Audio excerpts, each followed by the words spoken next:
Hey everyone, Alistair here. Gonna be doing some work in the old Wagoneer back here, but first, I got something to show you guys. Yep, me and a buddy went up and picked up a couple of things a couple weeks ago.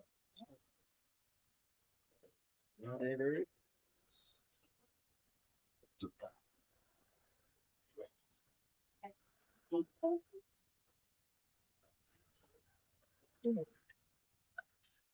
Yep, picked up a Wagoneer. Not just one, but two Wagoneers. That one's more of a parts one. Come on, let's go take a look.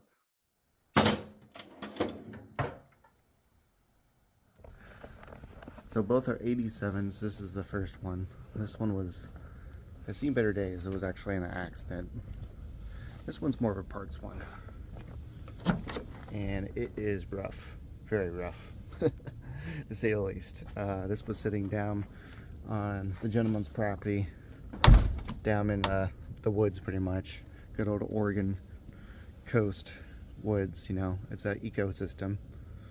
All sorts of things growing in it and on it.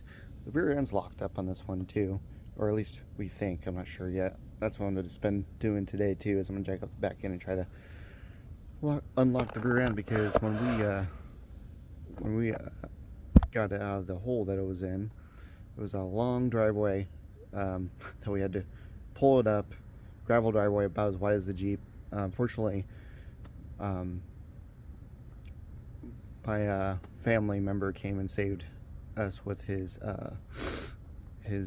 tractor, and he picked up the back end, and pretty much as I steered, barely, we pushed it up this long driveway with a big old drop off on one side, all the way back up to the main road and load it up onto the trailer. So that was fun.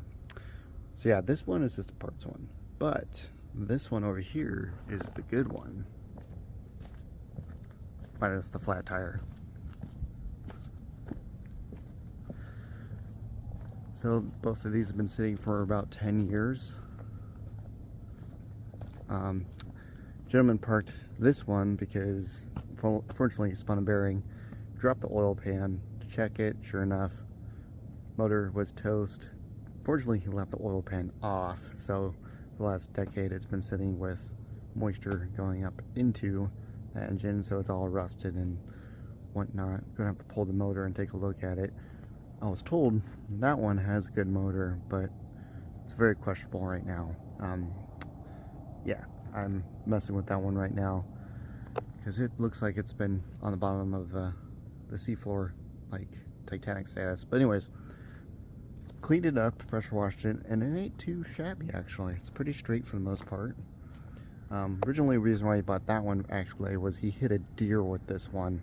That's why this one has a different color fender and grill. The grill's different on this one because he hit a deer with it, messed up the fender and the grill. Bought that one from a local body shop because it was in a wreck and totaled for parts. Apparently it was running and driving when he bought it, drove it home, drove it around a little bit, but it, of course, salvage title, so he just took the parts off that to put on this, and when the motor trashed, took a dump, he was going to pull the motor out of that one and put it on this one, but never made it. So, but like I said, from sitting where it was sitting, that motor, I don't know, it's questionable, we'll see. Anyways, I took the wheel off because I had to replace, he lost the key, so I had to replace the ignition stick cylinder. And she's gonna take a little detailing. She's pretty gnarly inside. In fact, I might be replacing that carpet. I got a whole new carpet set for this thing. Well, I got two carpet sets in storage for a Wagoneer, and I think it's the same color as this one, hopefully. So we got some work cut out for us, that's for sure. But overall, you can definitely tell what side was sitting on the sun for the last decade. This side, as you can see on the hood. That side that was underneath the tree, which was good, saved the paint for the most part, but it's got some rust, unfortunately, a little bit. But overall, it's very solid, cleaned up pretty good for sitting for a decade in the elements on the Oregon coast here.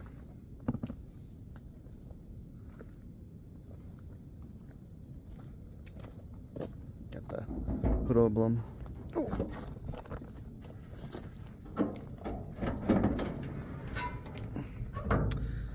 So this motor is gonna get out of here.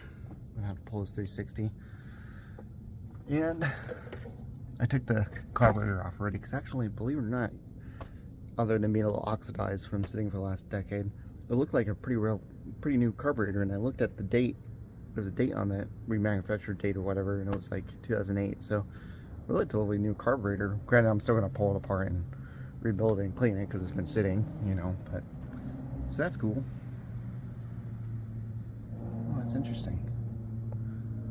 It's got a 1 belt pulley because you delete the smog pump. I didn't even notice that. Common to delete the smog pump on these things anyways, but very rarely do you see them actually swap out the pulley. Usually they just leave the pulley on there, the double stacked pulley. But yeah, so goal is to get this one running and driving, clean it up, get her back on the road. So got our work cut out for us. Stay tuned, more to come. Here's the motor of the wrecked one. She looked pretty crusty from sitting for years, but I did pull that valve cover in. Didn't look terrible on the inside. So we'll see. Gotta do quite a few things first before I attempt to start it. And oil actually wasn't too bad. I drained the oil. Wasn't terrible, no water contamination, but we shall see. She's pretty crusty. She's been sitting in that hole for a while. Well, there you have it. Got a lot of work cut out for us, so stay tuned. We'll do videos on it.